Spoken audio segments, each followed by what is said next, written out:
Welcome to the LSQ podcast, episode number 13, Lucky 13, I think. I'm Jenny LSQ, and I'm excited to share with you an interview with Bethany Cosentino, singer, songwriter, musician, fellow Seinfeld enthusiast, and of course, one of the two members of the Los Angeles duo Best Coast, which she formed with guitarist Bob Bruno back in 2009. And in this conversation, you'll hear Bethany talk about her years as a child actor, about moving to New York for college and realizing that this city wasn't for her, and much more. Plus, yes, of course, we do talk Seinfeld. I've got a Seinfeld Beatles analogy that I wanted to explore with Bethany. This is a conversation recorded earlier this year at Bethany's own Los Angeles home. She happens to live around the block from me when I'm based in Los Angeles for the winter, like truly around the block, so that's nice. And if you hear some kind of meowing and barking in the background, that's because Bethany's dog, Josie, and her legendary cat, Snacks, were playful and adorable AF, as the kids say, so there is some intermittent disturbance from that, but it's a cute disturbance. Also, later on in the episode, I'll play you a little bit of a 2006 interview I did with the amazing Christina Aguilera, so more about that after this interview with Bethany.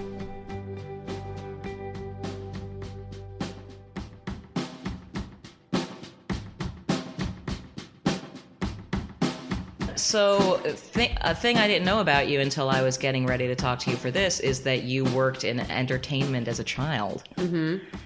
And so by proximity to Hollywood or whatever, I mean, as a little kid, was it just, what sort of inspired you to be up for working in entertainment when you were like a little kid? Well, my mom did commercials and I was like, this seems cool. Can I try this? And I was really little, like probably 5 or 6, and my mom was like, sure, we'll like try and get you an agent, as like, which when I say that now, I'm like, so weird for like a parent to just be like, yeah, sure, let's just like find you an agent. So her agency didn't represent kids, but they were like, you know what, like, we'll, because I would like go to the office with her and I would always like kind of be like performative, and they were like, okay, she's cute, like, sure, we'll try. So then I just like ended up booking all these like random commercials, and then I just ended up it was like too much, and I just was like, Mom, it's hard work. Like when you're shooting a commercial as a 7-year-old, you're on set like all day. Yeah. And like it was just crazy. Like I started to miss school, and then I was just like, I don't want to do this anymore. And so my parents were like, okay. Yeah. But what was the part of it that you liked then, or did you like it? I mean,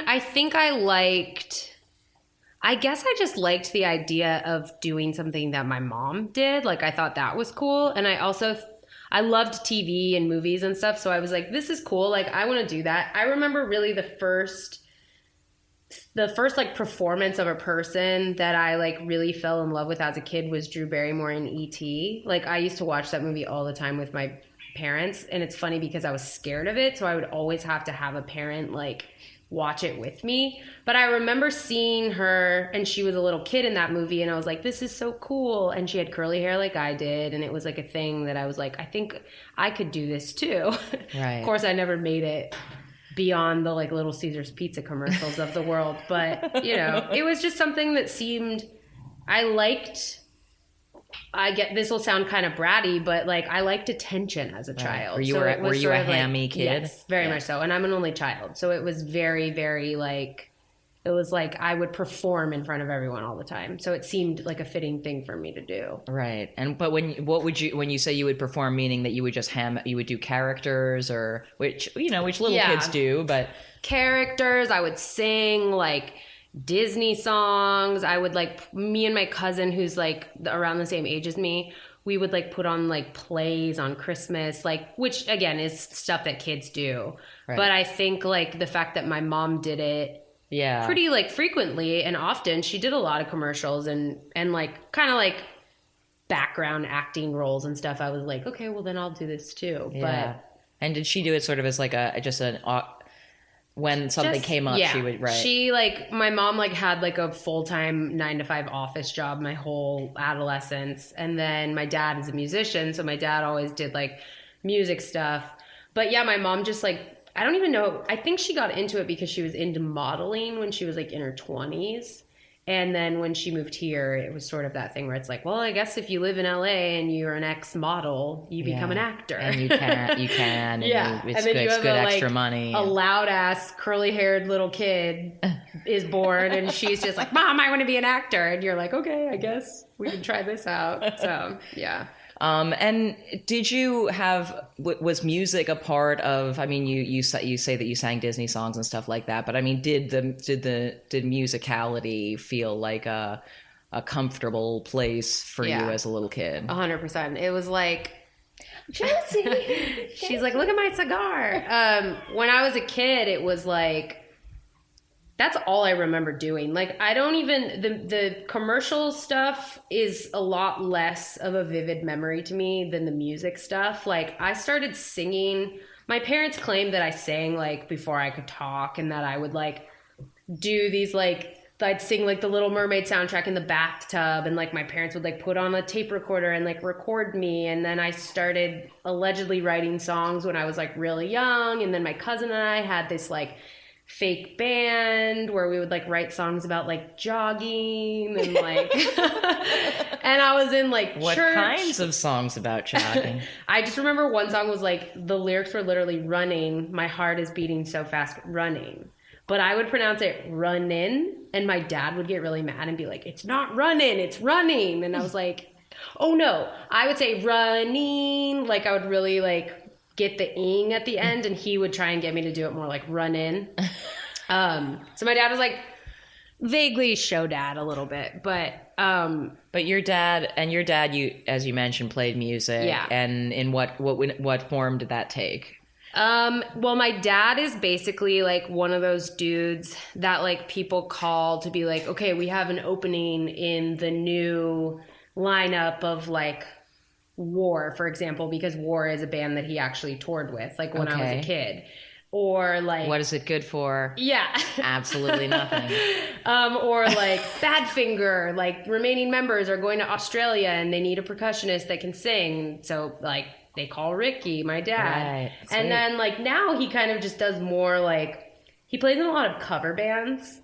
Most recently he was in this like super tight Fleetwood Mac cover band. Oh, nice. But yeah, like it was basically just like I said, I don't remember a time where there wasn't music either being played around me or where I was singing. And I did like choir in elementary school, middle school, high school. I did musical theater. I was in like church choir. I played in my like church's like pop punk band. Nice. So I was really like, music for me was a thing where I was like, this is just what I know and what I like.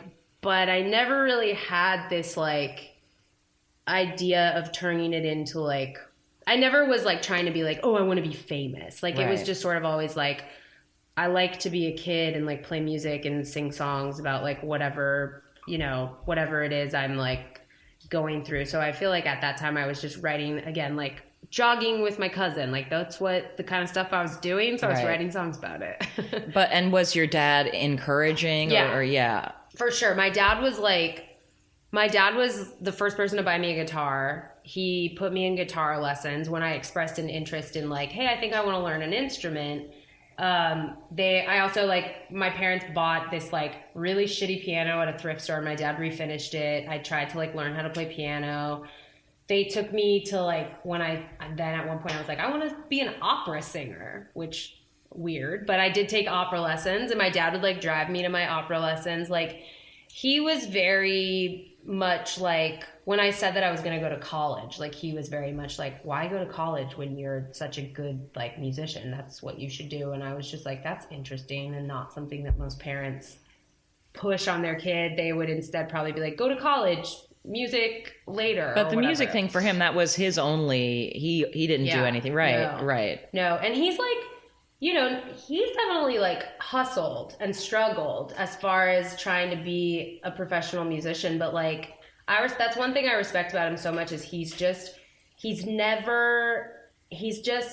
from time to time he has to do things like work construction or like whatever it is. But he's always just been like, music is what I love and it's what I feel like I was born to do. And so he's just always found a way to do it. So that's cool. That's like one thing that I'm always like, I just like respect it so much about him, because It's literally like anything. If it involves singing or playing drums or percussion or whatever it is, like he's just like, I'll take it. Right. Yeah, and I would imagine that like in the Josie, that in the course of your career thus far, there must have been moments when that's a good perspective to have is someone that close to you, where it's like they find a way to do it, and you don't have to get so consumed with minor ups and downs like on a long path that you're like, I'm getting to do this. Yeah, and my dad is like the biggest Best Coast like fan and supporter. It's really sweet. He's like I just really don't think that like there's another person, maybe except for Bob's mom, because both of our parents are very like super fanny. I just am like, I don't think there's another person on this planet that thinks I'm like as cool as my dad thinks I am. like I feel like there are definitely people that like my music and think I'm cool, but my dad is just like the way that my dad talks about me to me, sometimes I'm like, who do you think I am? That's like, awesome. I'm not that cool, but thanks, Dad. So I'm fortunate. And my mom too. Like my parents are super supportive of what I do.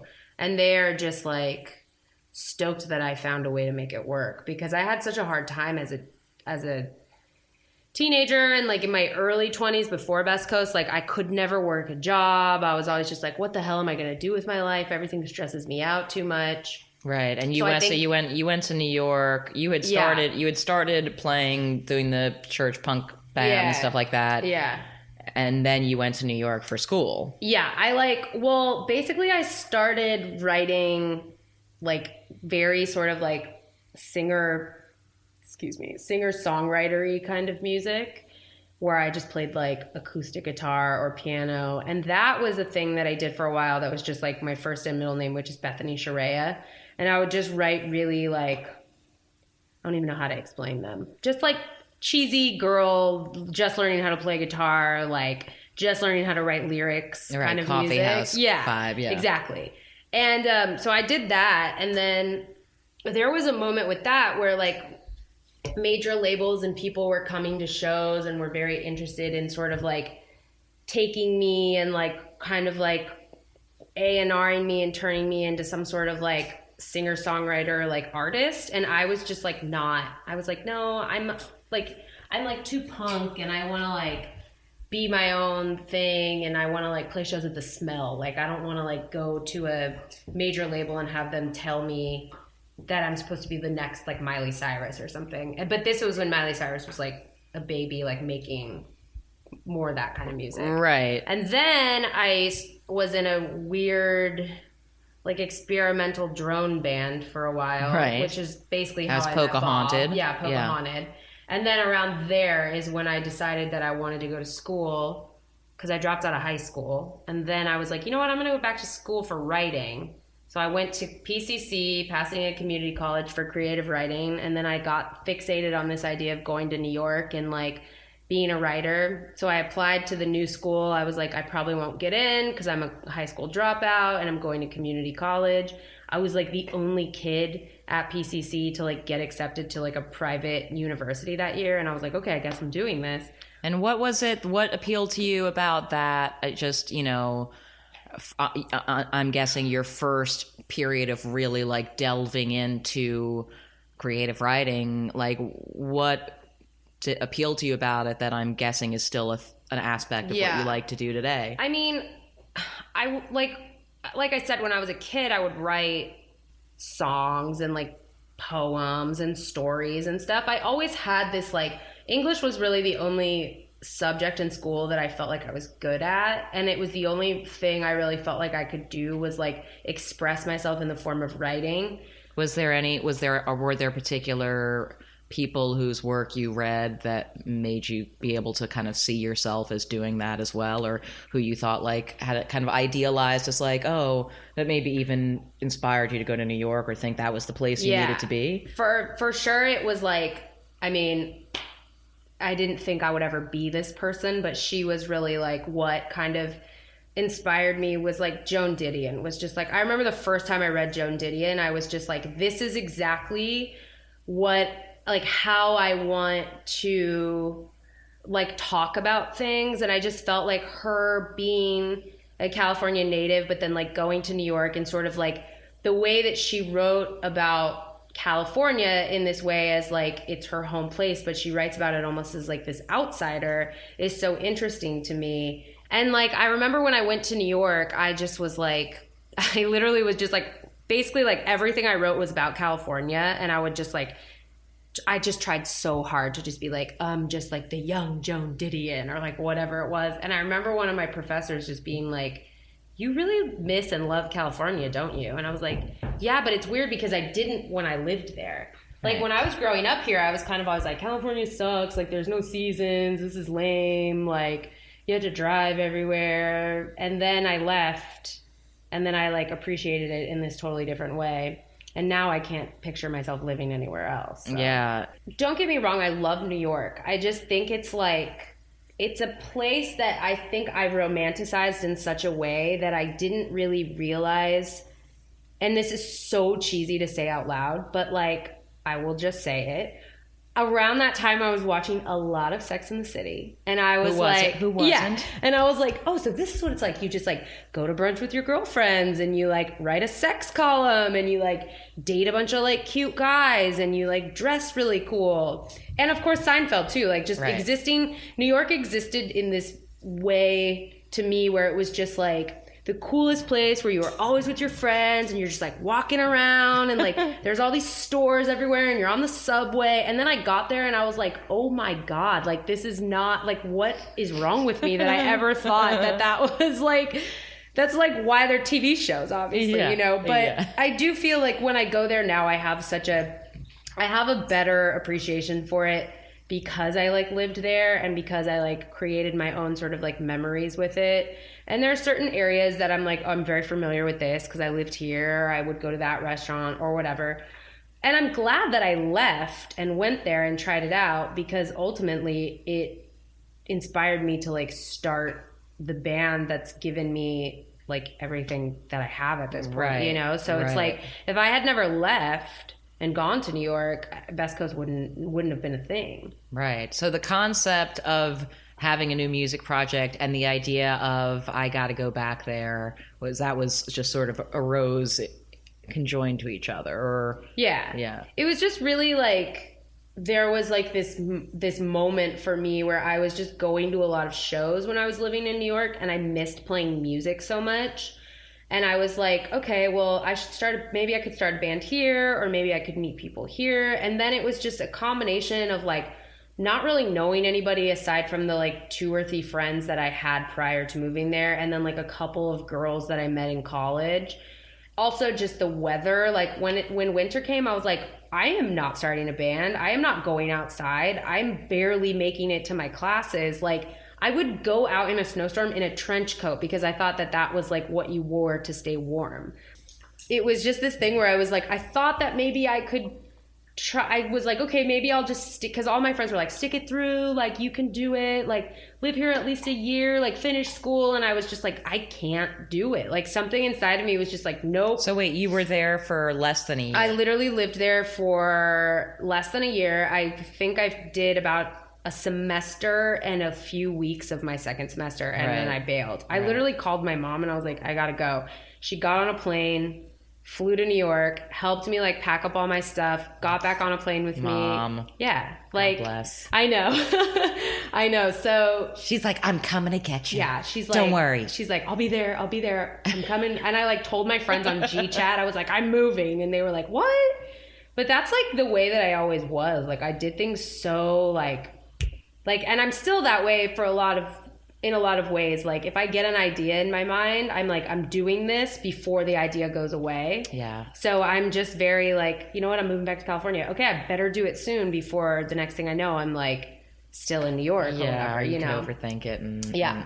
So before you left New York, though, you thought, I'm going back and also I'm going to start a new music project. Yeah. So basically, I wrote Bob an email because I had known Bob for years and I had played music with Bob when I was doing Pocahontas.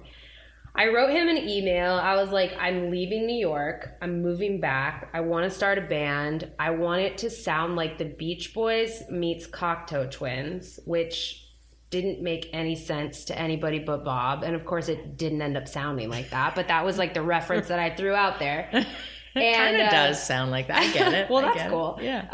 And I was like, and I want you to do it with me, because Bob was just somebody that I had become really close with, like before I moved, and somebody that I knew had this like extensive knowledge of music and also was like good at every instrument and like had the capability of recording stuff, and like he's just like a cool guy.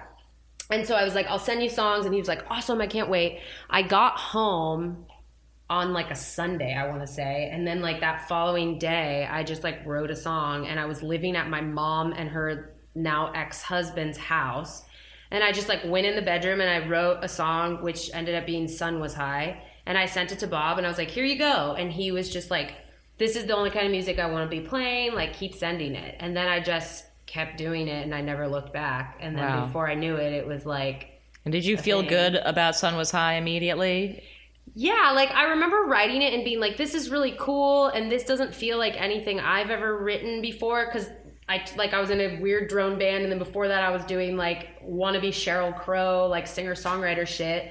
So I had never really done anything that felt like that. And I also just sort of went into it very effortlessly, being like, okay, whatever comes out is what's going to come out, and that's what came out. And so I think that like, and then once Bob and I got together and just started like recording songs together, I was like, oh, this just feels like, it just felt very like organic. It didn't feel like we were like pushing for any specific sound, but we still kind of kept that idea that I had where it was like Beach Boys, that kind of vibe, you know? Right. With a modern, like there's a cute attack. For listeners, both dog and cat are being ridiculously cute right now. Josie the dog and Snacks the cat, who you probably familiar with. Snacks the cat, a legend. There is like full blown like wrestling matches in this home every night. That would just be the only thing I'd watch. It's pretty cute. It's like all my Instagram stories are just them, and I'm always like, do I post too much animal content? Never. And then I'm like, no, that's not a thing.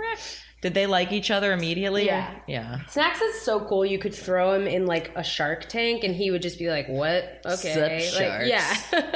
So he's very well adjusted. Oh my God. With most things and animals. And at that, so what year is that you wrote Sun Was High? 2008? 9? Yeah, either like 2008 or 2009. Probably closer to 2009. And did you have friends here? You had come back here. Did you have friends here whose projects around that time were starting to like get an audience? Or like, obviously that was a moment when there was just so much happening in, indie music or whatever, those sort of. Yeah, and that was something that really also inspired me, was just like all the people around me that were making music, that were able to like tour and like put records out. Like that to me was a thing where it was like, okay, like if all of my peers can do this and they're doing it well, like I could do it too. And so it was very inspirational to me, and very much a thing that I felt like. It was also just like when I came back to LA, like all my friends were like, thank God, like, why did you ever leave? And I'm like, I don't know. I just had to try something new. So yeah, I mean, that time in music too, it just very much felt like you could make a band, have a song, put it on the internet, and something could happen with it, you know? Yeah. But I didn't really do it for that reason. I think I was just like, it felt that moment in my life just felt very much like, okay, this is what I'm going to try now, because I just always had a moment where I was like, this is what I'm doing now. This is what I'm doing now. This is me now. And that moment to me just felt very like music. That's what I'm going to focus on. Right. And so, over the years of making albums as Best Coast, having different kinds of studio environments that you've been in, and, different goals with different albums. I mean, what do you think has changed most significantly, if anything, in your approach to songwriting? I mean, have there been whether pearls of wisdom from someone like a John Bryan or any other other artists you've encountered, or just sort of like a breakthrough that you've had? Do you feel like there was any moment where you kind of realized something about, like, I'm going to try this? I think that honestly, that is where I'm at now. Like, I think that obviously the first record, it was so effortless making Crazy for You. Like, it was just like we got some blog hype, and then before we knew it, we were like, all right, let's just like make a record, and it sounds like this, and we did it in 2 weeks, and we did it on like no budget, and we were like, cool, it's done. We're going to South by Southwest to play like 80 shows. And then I saw one of those that year. And then the second record was like coming off of this crazy like hype and high, and like got to get back into the studio, and we're gonna put you with like a big producer, and we're gonna have a huge budget, and you're gonna do it at Capitol. And it was like this whole whirlwind where, you know, like I would never do things differently, but like the making of that record was just not it. I just feel like we were like really pressured to just be like, okay, make a record, do it differently, but like, and it was just sort of like a thing where I was like, also that time in my life was just so nuts. Like, talk about anxiety. Like that was just like madness for me. Yeah. Well, a lot of people were paying attention all of a sudden, and it was that's like, not what you went into exactly. it even hoping for. So that record was very much just like, okay, I wrote all these songs. I just got off of basically being on tour for 2 years. I wrote a bunch of songs. Here they are. I'm literally like checking in at like Capitol Records every day, like not a place I thought that I would be. And then we made an EP because we were just sort of like, all right, let's just like make something to have. And that one just sort of felt like, again, it was a little effortless. It was just kind of like, cool, we'll do this. The third record was very much like, okay, we've grown. I had changed. I had gone through some of my own like shit, and I felt like way more confident, and I was just like, okay, let's do this. But we were still at this point where we were like, we didn't really want any outside feedback, where we were just kind of like, we know what we're doing. Mm-hmm. We know what we like. Wally, our producer, would give us these ideas where we would either be like, yeah, sure, that's cool, or we would be like, no, like we don't need you, like we're fine. And now I feel like we're at that point where we're like, we just feel like we've evolved enough as people and as a band to just sort of like be in this realm where we're like Bob and I are like, Bob wrote a couple of songs like that. We haven't started this record yet, but we're inching into it. But like Bob has written a few songs and sent them to me that I've later then taken and written lyric and melody to. Like we're finally like after 10 years in this place where I feel like we're just ready to be like, okay, we can try different things, and we can take outside criticism, and we can like allow other people to sort of help us see like where our strengths and weaknesses are. Right. I think that just took a really long time, because I also think that we didn't really have, me especially, like I didn't have any time to evaluate like what I was doing. I was just sort of thrust into and this. Also things have changed so much since then, in terms of like, you know, there was a bubble of like how big blogs could make something, and everyone sort of learned like, well, no, that's the exception, not the rule. And like, you know, it's crazy how much has changed in the music industry and like media surrounding it in the past 10 years.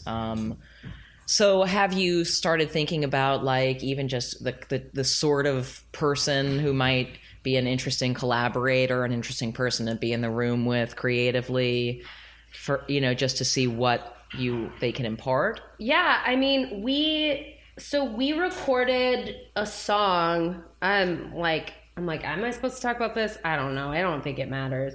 We recorded a song with Justin Meldell Johnson. Yep. JMJ, as you know. Legend. We recorded a song with Justin like a couple of months ago, where it was sort of that vibe where we were like, okay, let's just try working with like a producer that we respect, a producer that like has done like awesome, incredible things, has really just like been somebody that we have like not just been a fan of like the records he produces, but also just like a wildly talented dude. Yeah, great high energy guy. And we just like, I basically just kind of told Jordan, our manager, like, can you get a contact from him? We had the mutual friendship of Paramore, because he did the last 2 Paramore records, and Haley and I are good friends, and we toured with them, and so we kind of had like that making us seem like we're cool, like we know Paramore, but he was already a fan. And when he found out we wanted to meet with him, he was like, yeah, of course.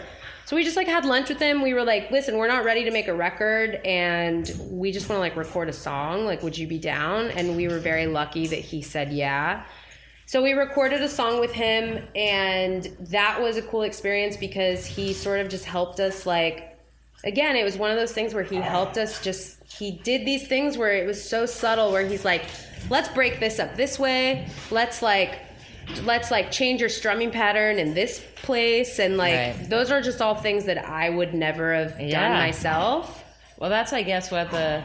That's like why you have a producer. That's, you know? Yeah, exactly. That's that, if you trust their steez and they're like, how about this? And you're like, I literally never would have thought of that. Totally. And so I think that that is sort of where we're at. And then this upcoming week, we're going in to record some songs with John Congleton. Awesome. We're just sort of and again, some of these songs, I don't know if they'll end up on a record or if they're just really expensive, experiments, well-rounded demos or what's going to happen. But I think we're just at this place as people and musicians and as a band where we're just ready to kind of go and try different things and work with different people, and to allow people to sort of say, okay, I want to put my hand in this and say I think this is cool. I think you could benefit from changing this. And I'm at this place now too where I'm ready to hear that, whereas before I would take it, I would be you think I'm bad, you think I suck.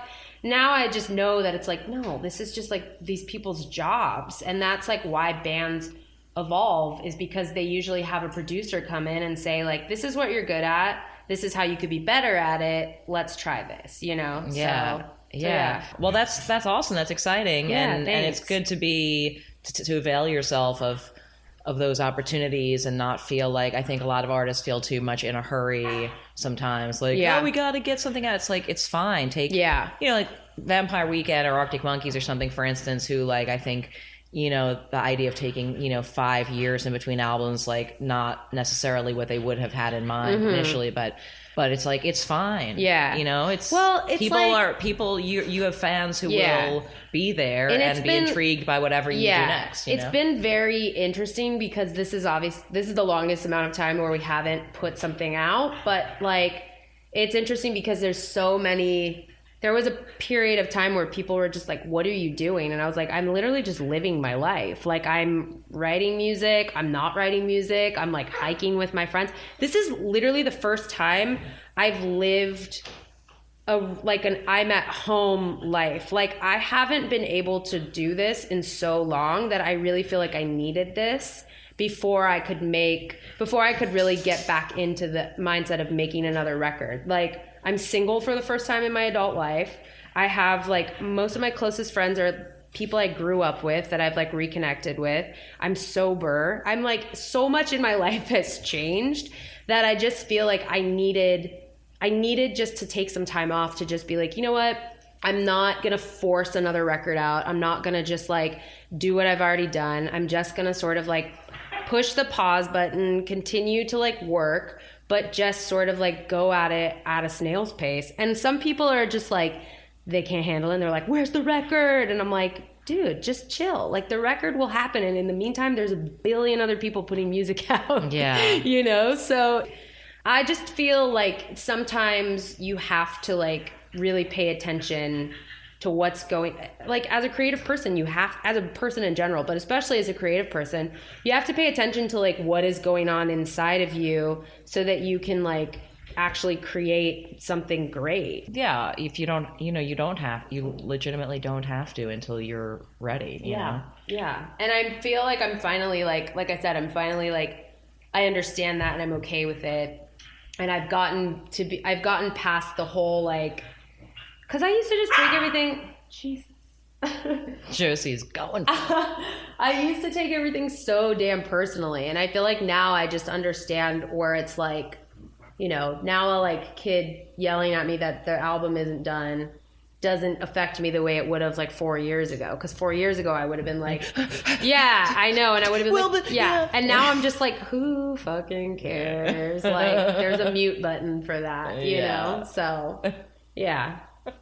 Sometimes you just have to really allow yourself, and it's complicated too because this is my job. I don't have another job. It's when I'm not touring or making records, I'm not working some other job. So I had to kind of compromise and say okay, this is going to mean that I'm not going to be making as much money as I'm used to. This is going to mean that I'm not going to be like, this is going to mean that I have to like readjust to being a person that's like, yeah, I'm home. Like most of my friends are like, you're here. I'm like, I'm here. Like you're not used to it, but here I am, you know? But I feel like that was like very essential. And the record and the songs that I'm writing are very like reflective of that. And you'll definitely be able to tell that like, oh, this girl went through some shit and she came out on the other side, and she took a break that was like much needed. So yeah, I feel like refreshed. I feel like it's sort of a good note to end on, but I can't wrap up our first real conversation without talking about Seinfeld. Yeah, because I can think of no other bigger fellow Seinfeld we have fan. to. What do you want to say? Well, I mean, so just like you mentioned Sex and the City, I mean, I have a few questions I want to ask. So did you just watch it on syndication as a kid, or what? Did you like it immediately? My dad was like huge Seinfeld fan, and it was just always on TV. And I remember like, I don't really remember like the first time I watched it, but I just remember it was honestly as imperative to my childhood and like what was happening and in my home as like the Beatles were. Like no joke. It was like the Beatles were always being played, Fleetwood Mac was always being played, Steely Dan was always being played, and Seinfeld was always on television. And those are the things to me that are very like, that's my childhood. And then I think like as I got older and I sort of started to like understand the jokes, I was like, wait, this is just the best thing ever. But so wait, if Seinfeld is the Beatles, which I believe, you I agree. But in a very literal way, who's who? So if Jerry is John Lennon. Hard. Okay. Maybe? Is he? Or is he Paul? I would say Jerry. I feel like Jerry is maybe more Paul. Maybe. Obviously, George is Ringo. And Elaine, I feel like is George. Yeah, and then Kramer is John. Kramer? Which But that doesn't feel... I think Kramer is Ringo and George, George is John. Sense. Yeah. Yeah. The glasses. And Elaine is George, my favorite Beatle. George is my favorite Beatle too. Yeah. I fully am on the George train. Just mostly because I love like George solo records so much. Oh yeah. The other best George. Also, I met Julia Louis-Dreyfus, and it was definitely like top 5 moments. Oh yeah, and you said she was super chill, and she was familiar with Best Coast. She liked Best Coast. I think her son liked Best Coast. She gave me her phone number. We texted. Oh my god. She still follows me on Twitter. She never responds to me when I talk to her now, but that's okay. She like reposted a photo of me dressed as Elaine for Halloween. Like it was like, God. You're in for a there. moment in time, I was like, I'm friends. And she was fully fine with me like freaking out to her as if she was like Elaine. Like I kept being like, I was also like drunk. It was South by Southwest. So of course I was drunk. And I was like, oh my God, like you just don't understand like Elaine. And she, you know, cause like most people would be like, listen, the name's Julia.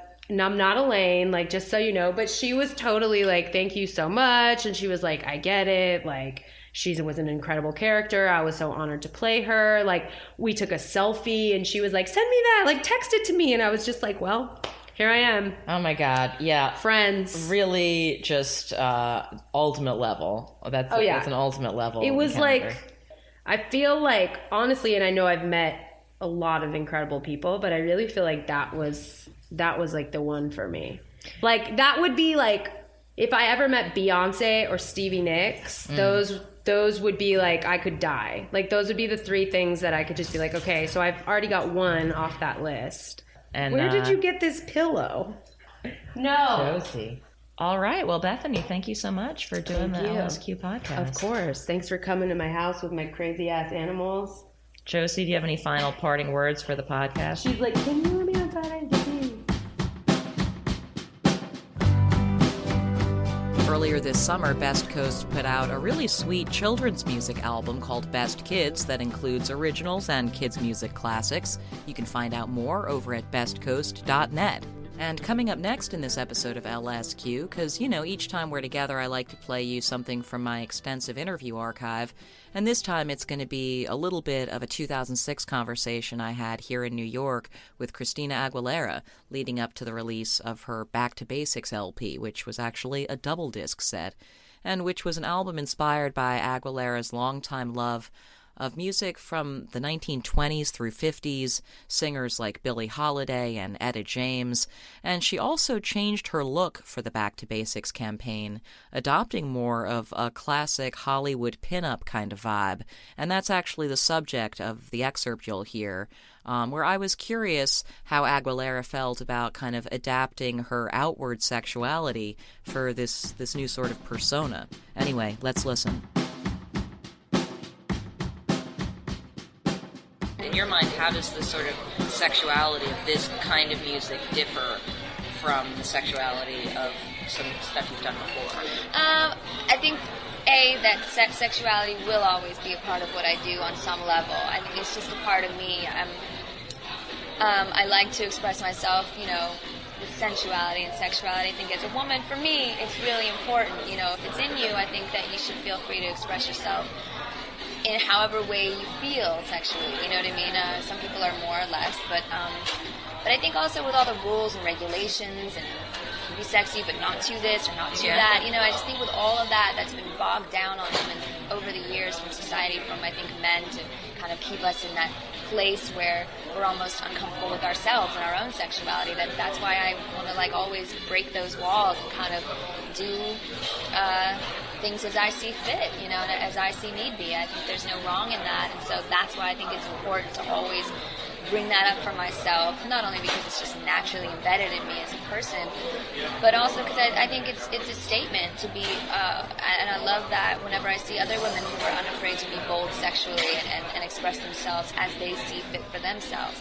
I respect that, because it's hard for a woman to stand up and do that now.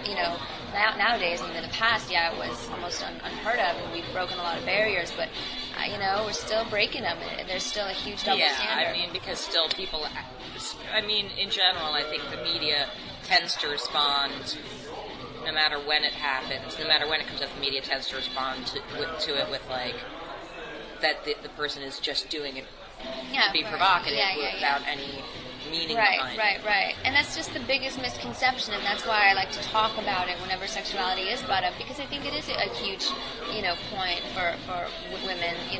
Not all women feel comfortable in their own skin, but I think the more women I can almost inspire to be comfortable within themselves and their sexuality, and not feel ashamed in any way by it, because I feel like that's also what society has put in our heads, is that it's something sometimes that we need to be ashamed of almost, and it's so ridiculous. It's healthy. It's supposed to be, something I feel like women need to be empowered by, really, and proud of themselves. But anyway, on this record, I think that the sexuality has differed just because it's taken on, I think, more of a playful, tongue-in-cheek, with the burlesque thing. Burlesque isn't even really supposedly showing much skin. It's all about kind of being provocative in a more sensual way than a striptease kind of way. Whereas I think, dirty's, just the statement, but dirty to me also, it was just being very strong and just, it had a more raw and aggressive take on sexuality. Right. Still being in the forefront and feeling empowered and 21 years old and as a female just coming out and being unafraid and unashamed of anything and whatever.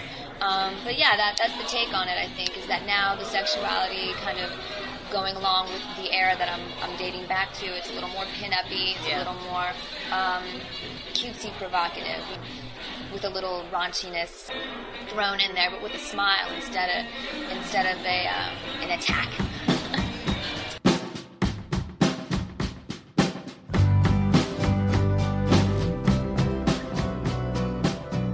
Well, major thanks to Christina Aguilera, in retrospect, for that 2006 conversation, and maybe in another episode I'll play you a different section of it, because she said a lot of interesting stuff in the course of our hour-long meeting.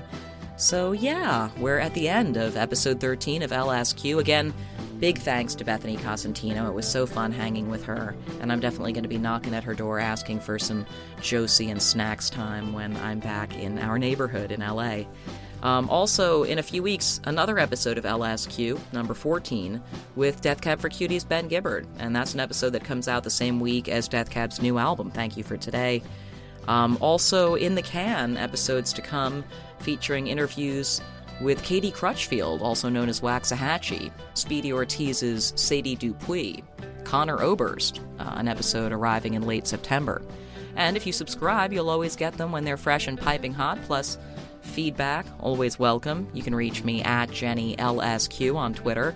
I did finally get some more stickers and buttons, so I will be sending them out to those of you who've asked for them. And if you'd like to get some buttons and stickers, well, just send me your mailing address. You can email it to lsqpod@gmail.com. I'll talk to you next time.